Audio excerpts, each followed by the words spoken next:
Guleedo, I'm going to the Banambah. What Banambah? George Floyd's. Wiilka madowga. Yes, you are coming? Ninyo nagada. It's not our problem. It is your problem. We are black people. We are Somali people, not black people. You are a racist piece of hair. I'm not a racist. Let me give you an example. Can Alolwain be equal to a fat person? Can a person with madaxweyn be a president? Can a Somaliland person be a Somali Koonfur? You idiot. This is about humanity.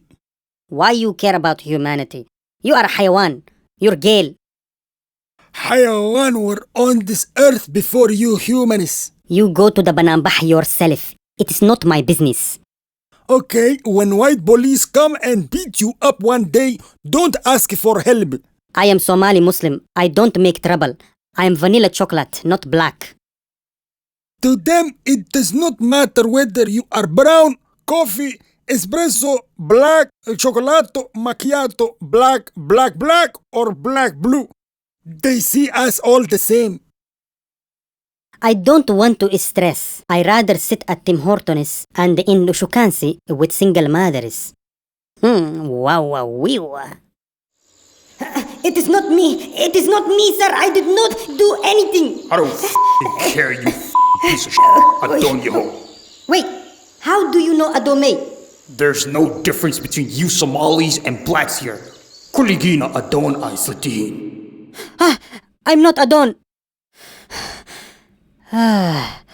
It is just a dream. I need some fresh air.